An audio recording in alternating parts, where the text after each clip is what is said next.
Fala pessoal, como vocês estão? Nós estamos aqui hoje no grupo My Job, nos estúdios do podcast daqui, em parceria com a Hope Negócios e Educação.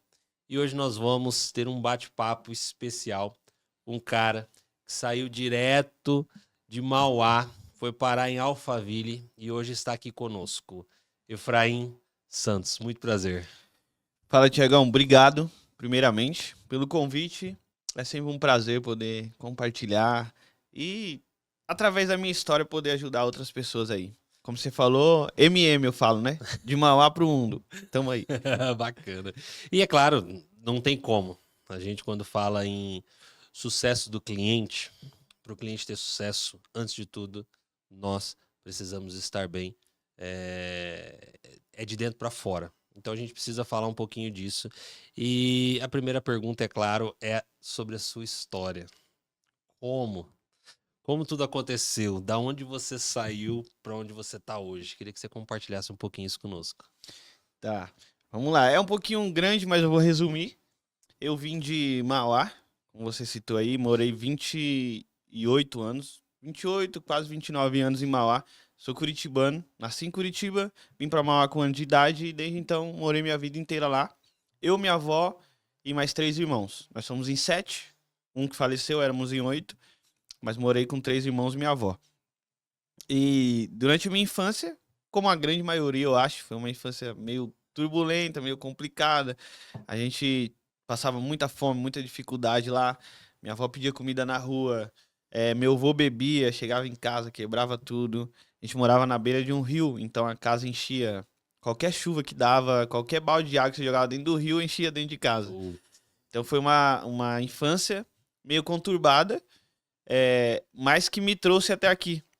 Porque por todos esses acontecimentos, eu ver tudo isso muito de perto, eu sempre falo que duas pessoas no mesmo ambiente, elas podem ter experiência diferente.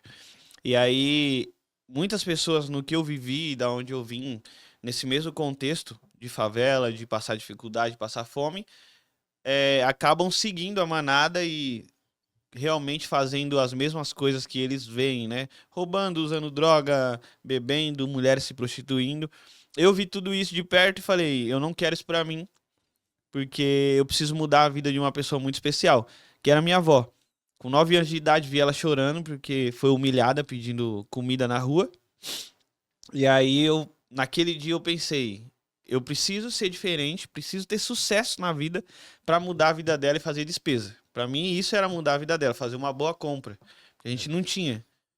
E aí, a vida foi passando, né? Eu era uma criança de 9 anos, inventei de tudo. Tudo que eu pegava eu queria vender, eu falava que ia empreender, fazer um negócio. Esse desejo de vendas já estava ali em você, É aos porque eu 9 sabia anos. que era a única forma de conseguir um dinheiro. Vender algo, porque eu não tinha outra forma. Então, tudo que eu pegava que eu achava que dava pra vender, Ia eu vender. inventava. Um dia eu descobri que as pessoas compravam óleo usado, óleo de cozinha. Aí eu ia nas portas, pedia os óleos que as pessoas jogavam fora, as donas de Olha casa, só. e aí eu vendia o óleo para algumas empresas. Só que nada ia pra frente, era uma criança, então acabava parando no meio do caminho. Com 12 anos minha avó faleceu, e aí a vida continuou, fui morar com a minha mãe, e aí desde então continuei tentando. Conheci a mãe da minha filha com 15 anos de idade, namoramos, noivamos, casamos e tivemos uma menina, chama Pérola, hoje tem 9 anos. Eu já tinha meus 20 e poucos anos. E aí ela passou a ser o meu porquê. E esse é o primeiro ponto que é muito importante. Pra todo mundo que pergunta sempre, mas como não parar? Porque não foi fácil. Eu comecei em 2017 a jornada nesse nicho que eu tô hoje, assim. Aham. Trabalhar com pessoas, inteligência emocional, sucesso do cliente. E a gente tá em 2024. E nessa jornada eu dormi na rua, eu passei fome, fui humilhado, e eu nunca desisti. Então as pessoas perguntam, mas como não desistir? E o primeiro ponto é, você precisa ter um porquê muito forte. Quando eu tive um start para ser diferente de todo mundo, para mudar de vida, foi porque eu tinha minha avó. Aquele momento para mim foi um choque, um alto impacto ver ela chorando porque não tinha o que comer e ser humilhada. E o que me manteve firme pra tentar sempre mudar de vida foi que toda vez que eu pensava, não vou conseguir, realmente eu vou ser um drogado, como todo mundo fala, eu lembrava dela. E aí eu falava assim, não posso parar, eu tenho que ser diferente, que eu tenho que dar orgulho pra ela e tenho que mudar a vida dela. Você considera isso que é um foco, um posicionamento? Hoje, quando você faz uma análise, porque é muito fácil a gente estar num ambiente, viver um ambiente e permanecer no ambiente, como você acabou de citar, né? As pessoas falavam, você vai ser um drogado, ou não vai dar certo, você tá sonhando alto. A gente escuta muito isso. Como é que foi esse momento pra você, falando especificamente dessa situação? Eu acho que na vida a gente tem sempre dois motivos. Aceitar o que os outros falam e seguir na zona de conforto, porque muitas vezes a gente pensa, poxa, mas fulano falou que eu vou ser um drogado, fulano falou que eu não vou dar certo na vida, fulano falou que eu nunca vou conseguir. E a gente usa isso como desculpa pra realmente ficar na zona de Não. conforto e não fazer nada. Por quê? Na inteligência emocional a gente costuma dizer, e a gente estuda isso, que o nosso cérebro ele não foi criado para te fazer prosperar, crescer, avançar, viver desafios. Ele foi criado para te fazer ficar na zona de conforto. Ele foi criado para te deixar na zona de segurança. Então toda vez que você pensa em algo novo, dói, é difícil. Por isso que a maioria desiste. Por quê? Porque o seu cérebro ele já conhece. Ele já conhece esse ambiente que você vive, ele já conhece a vida que você vive, por mais difícil que ela seja. Aham. Só que todo ser humano se adapta muito rápido. Então, você está passando por uma dificuldade, mas o seu cérebro sabe como funciona aquilo ali. Ele já sentiu aquela dor. Então, ele prefere te manter ali do que falar pra você, ó, sai dessa cerquinha aqui, E alcança um novo objetivo. É melhor do que você ficar aí. Por quê? Porque ele não conhece do outro lado da cerca. E por ele não conhecer o outro lado da cerca, ele te prende. Então você sempre fica ali Fica. preso na zona de conforto, porque aqui eu já sei como é que é. Aham. Ali eu não sei, então não vamos mexer com isso não. Então a gente tem sempre dois motivos. Ou você fica na sua zona de conforto, arrumando desculpa, dizendo que as pessoas falaram, então realmente eu sou isso e tá tudo bem, se vitimizando. Ou você pega, ressignifica isso e fala, já que falaram isso, eu vou provar que é o É contrário. o contrário. É, perfeito. E foi isso que eu fiz. Falei, já que estão falando isso, eu vou mostrar pra eles que vai ser diferente. E continuei batalhando, trabalhando, estudando, tendo meus altos e baixos, mas eu sempre lembrava da minha avó e das pessoas falando pra ela que não ia dar certo. Eu falava, eu vou dar orgulho pra ela, eu vou continuar, vou conseguir, vai dar certo. E assim eu cheguei até aqui, onde eu tô Onde hoje. você tá. E com relação à sua família, né? Como que foi essa questão? Porque você falou que você teve 7, 8 irmãos, na Uhum. verdade, né? E como eles estão, como eles ficaram, o que que aconteceu durante esse processo? Minha família, cada um vive meus irmãos, vive espalhado por São Paulo. Um mora no ABC, outro mora com a minha mãe. E cada um vive o seu estilo de vida. O único que vive esse estilo de vida que eu tenho hoje, que é viajar, palestrar, querer ser diferente, né? A grande Aham. maioria das pessoas estão satisfeitas com o que elas têm hoje. Eu costumo dizer que a grande maioria das pessoas elas vivem na roda de hamster. E tá tudo bem. Eu acordar cedo, pegar um trem lotado ou entrar num carro, pegar um trânsito para ir trabalhar num serviço que eu não gosto e enfrentar um chefe que eu não gosto. E aí eu chego às 8 da manhã, saio de casa às 5 da manhã e chego às 8 no trabalho, enfrento tudo isso. Meio-dia eu paro pro almoço, durmo um pouquinho rapidinho, volto, dá 10 horas da noite, mas não dá 6 horas pra gente ir embora. Enfrento um dia ruim no serviço que eu não gosto, chefe que eu não gosto, pego um trem lotado de novo, volto pra casa. As mulheres muitas vezes vão fazer janta, ou muitas vezes nem conseguem fazer janta, tomam um banho, deitam e dormem. Os homens às vezes chegam, pensam em ir pra academia, mas são tão cansados que não conseguem, Uhum. deitam, dormem, e aí no outro dia acorda, tá de novo num trem É um lotado, ciclo. e É. vivem nesse ciclo. Aham. Simplesmente para receber um salário no começo do mês e pagar contas, pagar boleto. A grande maioria das pessoas falam pra mim, Efraim, mas isso é comum. Todo mundo faz isso. Aham. Todo mundo trabalha para pagar boleto. E aí eu costumo dizer que isso pode ser comum, mas não é normal. E as pessoas estão normalizando aquilo que não Aquilo é. que não é. É. Dizendo que isso é normal. Eu acredito que Deus criou a gente para prosperar. Mas quando você sai desse ciclo, é muito difícil. Aham. Então nem todo mundo vai sair. Tá tudo bem. Sair, crescer dói, né? Crescer dói muito. Sair da zona de conforto. Quando você quer ser diferente da manada, você gasta mais energia, é mais difícil. E a manada, ela te julga. Ela vai contra você. Até você mostrar pra ela que, calma aí, essa vida aqui é melhor. Aham. E aí primeiro eles vão te julgar, vão falar mal. Depois eles vão observar. E depois eles vão te perguntar como. E é interessante você falar isso daí, porque o teu crescimento, ele foi rápido, né? Foi 2021 pra cá. Então, se a gente for pensar de 2021 para cá, é muito rápido. E eu queria que você compartilhasse, é claro, como é que foi esse processo. Como que tudo aconteceu? Quantas portas se fecharam para que essa porta, né, estivesse aberta? Quantas portas se fecharam, eu não sei dizer, porque foram bastantes. Mas eu até brinco às vezes que quando as portas fechavam, eu arrombava ela. Porque eu nunca desisti. Então eu sempre fui um cara muito... Não, eu tenho um porquê fazer isso aqui. Então nunca foi só por minha causa. Eu sempre falei que eu queria mudar a minha vida, mudar a vida da minha família e a vida das pessoas ao meu redor. E aí, nessa jornada de desenvolvimento, começou quando um dia minha filha pediu um leite pra mim e eu não tinha dinheiro pra comprar. Ela não pegou leite materno, precisava ser Aptamil na época, era R$ 50 a lata. Eu não tinha dinheiro pra comprar. Pessoas falaram, ó, dá um leite ninho de caixinha, que é muito parecido com leite materno. E aí eu comprei esse leite, ela tinha alguns meses só de vida. E eu dei pra ela e ressecou e sangrou. E aí aquilo acabou comigo, assim, acabou como pai, como homem. Eu falei, meu, a minha filha tá passando o mesmo que eu passei lá atrás. E aí eu tive um início de depressão ali. Fiquei 15 dias sem sair de casa, sem tomar banho, sem dormir, sem comer direito, pensando assim, meu, não sirvo pra nada. Foi aí, inclusive, que eu descobri que realmente a depressão é uma doença. Até então eu fazia como muitas pessoas fazem. Isso daí é coisa de fresco, coisa de gente vagabunda que não tem o que fazer e quer ficar dentro de casa. Sim. Aí eu vi que realmente não é isso.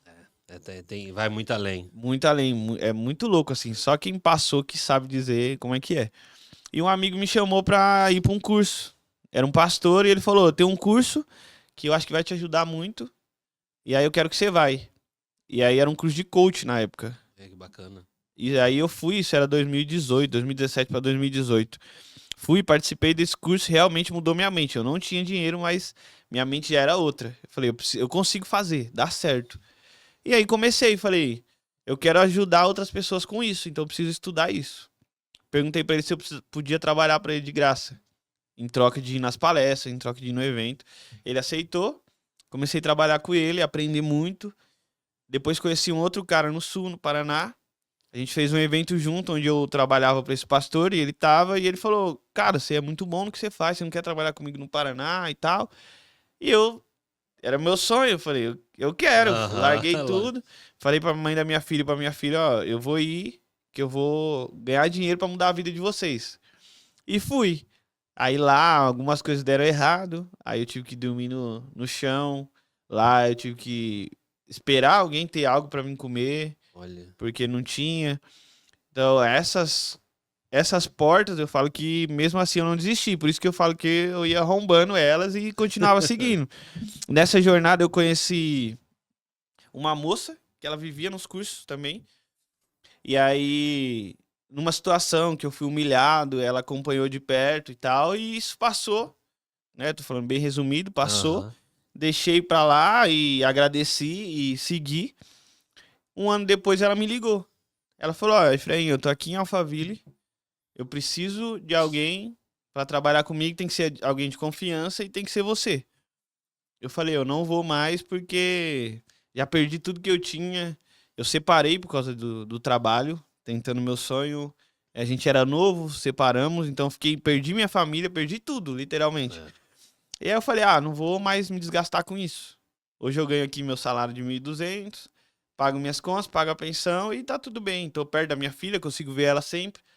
Não vou inventar essa história toda de novo. Ela falou, não, vai ser diferente, eu vou estar aqui para te ajudar. Aquela E aí, conversa, né? E aí eu falei, não, mas não quero. E aí ela ficou ligando durante um mês. Até que um dia ela chegou e falou, Efraim, quanto que você quer ganhar? Aí eu pensei, eu joguei 1.500, eu vou pedir 3.500, não vale mesmo, porque meu serviço não vale tudo isso, ela não vai querer pagar. E aí, pronto, ninguém fica chateado. Ela vai embora, eu também, e pronto, segue a vida. Aí eu falei, 3.500 eu quero. Ela falou, beleza, você começa amanhã. Nossa. Aí eu falei assim, nossa, agora eu fiquei rico mesmo, agora tô bonito. Quem ganhava 1.500 passar a ganhar 3.500. E o ambiente que eu vivia, as pessoas que eu viviam, formava o que eu achava que eu valia. Então, tem muita gente que vale ouro vivendo num lugar que tá valendo nada. Tem muito diamante aí que tá vivendo como carvão e não sabe porque tá no ambiente errado ainda. Às vezes você só precisa sair desse ambiente pra você ser lapidado e virar diamante, pra você receber pressão. Tem gente que tem medo de pressão, né?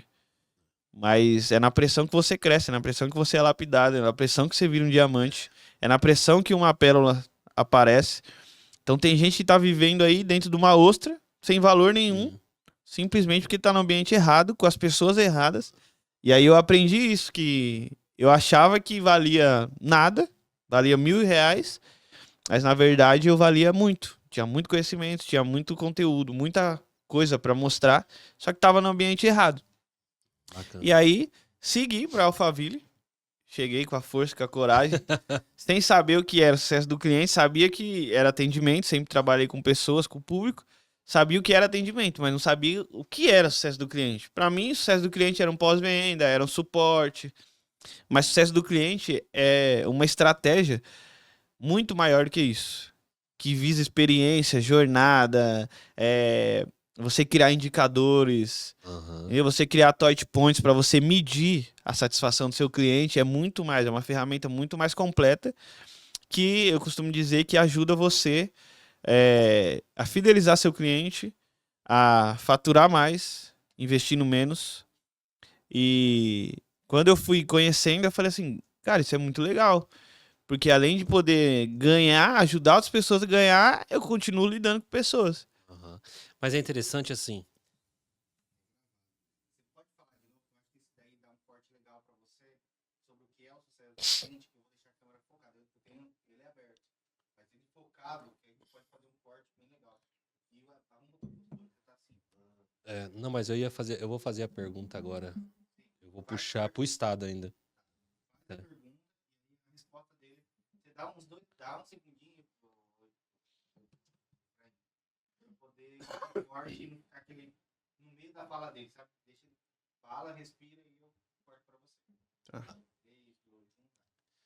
Falando no sucesso do cliente, né, aqui no Mato Grosso do Sul, o nosso grande objetivo é trazer mais informação para micro e pequenos empreendedores. Então, a pergunta que a gente gostaria de fazer é: o que é, de fato, o sucesso do cliente, baseado em toda a sua experiência? Tá. Sucesso do cliente, ele é muito mais do que a grande maioria pensa. Suporte, pós-venda, né, atendimento. Sucesso do cliente é uma ferramenta que visa a fidelização do seu cliente, fazendo com que ele tenha mais receita. E eu costumo dizer que quando o seu cliente tem sucesso, aí você começa a ter sucesso. Então a gente precisa entender que se o meu cliente ele tem de fato sucesso, eu começo a ter sucesso. Eu tenho uma frase que eu sempre falo assim, seu sucesso é meu sucesso. Por quê? Quanto mais eu faço você ganhar dinheiro, mais eu ganho dinheiro. E sucesso do cliente é isso. Através de experiência, jornada, indicadores, a criar touch points, que é você mensurar a jornada do seu cliente quando ele está tendo resultado. Então, quando eu acompanho, faço você ter tudo isso e no final você ter resultado, aí você está tendo sucesso. Isso é sucesso do cliente. Eu costumo dizer que é uma estratégia que ajuda você a faturar mais, investindo cada vez menos. Eu faço sempre uma analogia de uma fonte.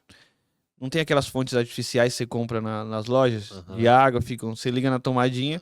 Ou restaurante chinês, japonês, Isso. sempre estão lá. Quando a gente não tem sucesso do cliente, você tem uma fonte artificial, onde a água entra, sobe pelo cano, desce e volta e sempre fica rodando ali. Aquela fonte, ela nunca transborda. Agora, quando de fato você tem um departamento estruturado de atendimento, de pós-venda, de suporte, de sucesso do cliente, de relacionamento, que te ajuda a ter resultado, você se torna uma fonte verdadeira, onde de fato você vende para uma pessoa, ela recompra de você daqui a um tempo e ela indica para mais 2. Aí esses 2 têm resultado, têm sucesso, indicam para mais 3. E aí a fonte começa a transbordar. Vamos levar isso daí um pouquinho para a prática, e principalmente com o perfil do sul-mato-grossense. Um exemplo, eu tenho um restaurante pequeno, toca eu, minha esposa e mais 3 funcionários. Onde está o sucesso do cliente se a gente for pegar esse modelo, por exemplo?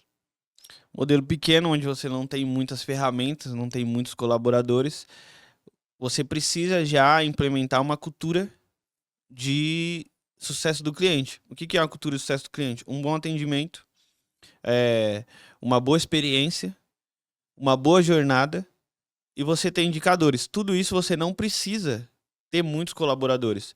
Porque você que é o dono, que trabalha junto, sua esposa trabalha junto, seus filhos, o exemplo for uma empresa familiar no restaurante, vocês já podem ter essa cultura de ir atendendo e já ir servindo, já ir gerando uma boa experiência. Igual a grande maioria das pessoas, elas chegam nos lugares, elas não sabem nem o nome. Quando eu vou no restaurante comprar, eu pergunto pro garçom, como é que é seu nome? E aí eles me falam, e aí dali pra frente eu já não chamo mais eles de garçom. Eu chamo pelo nome. E aí as pessoas perguntam, mas por que, Frank, eles fizeram isso por você ou aquilo? Porque a partir do momento que eu chamei eles pelo nome, eu se tornei uma pessoa íntima. O melhor som que você pode ouvir é o seu nome. E aí, quando você faz isso, você tá criando um relacionamento. E isso é sucesso do cliente. Quando o seu cliente chega, você vir, puxar uma cadeira, perguntar o nome dele, já é sucesso do cliente. Isso já vai fazer com que ele... Poxa, é diferente. Isso daqui não acontece nos outros lugares. E é interessante, assim, você falando isso daí, a gente que vive marketing, gestão, né, e trabalha com muitos empresários, há aquele empresário que ele tem o seu negócio há 25, 30 anos. E a gente senta, conversa com ele fala, cara, a vida inteira funcionou dessa maneira. E eu não entendo por que não tá funcionando agora. Eu tô fazendo do mesmo jeito. Muito simples. Onde que tá? Onde que tá o erro na tua percepção e na tua experiência? As pessoas falam muito de escala, mas elas se esquecem que você não escala nada se você não tiver relacionamento. Então eu acho que essa frieza que o marketing traz é que tá fazendo com que ele mesmo acabe. Porque é só tráfego pra lá, tráfego pra cá, mas vem aquele milhão de lead, mas que você não conhece nenhum. E às vezes você... Nossa, mas isso é escala, é rápido. Mas você vende uma vez, não vende mais. Então não faz sentido. Compensa muito mais você pegar de 1000 leads 100, fazer relacionamento com eles de verdade, vender pra eles, e eles se tornarem clientes fiéis, nem que você gaste 6 meses, do que você pegar em 3 meses 1000 leads, vender uma vez e nunca mais ver esse lead na vida. Outra pergunta com relação a isso daí, é porque aqui a parte de tecnologia, eu até diria, de falar, olha, você precisa trabalhar com Instagram, você precisa trabalhar com rede social, ter uma plataforma, ou uma página, alguma coisa assim, é muito difícil. As pessoas aqui, meu avô abriu o negócio, o meu pai tocou, e às vezes o filho tem muitas ideias, mas o pai ainda tem um controle, ainda vem mais daquela cultura mais rígida e não investe nisso daí. Como que, com a tua experiência, a gente pode tentar inverter essa roda, de mostrar essa percepção que hoje você está falando aqui com uma naturalidade? Eu acho que é mostrando resultado, não tem outra forma. Ainda mais pra gente que veio de outros tempos, né? Diferente. Hoje, se você pegar a geração Z no Instagram, vou te dar um exemplo. Você vê muito vídeo hoje, talvez você já viu no seu feed, vídeos que você tá falando em cima e embaixo tá passando outra imagem.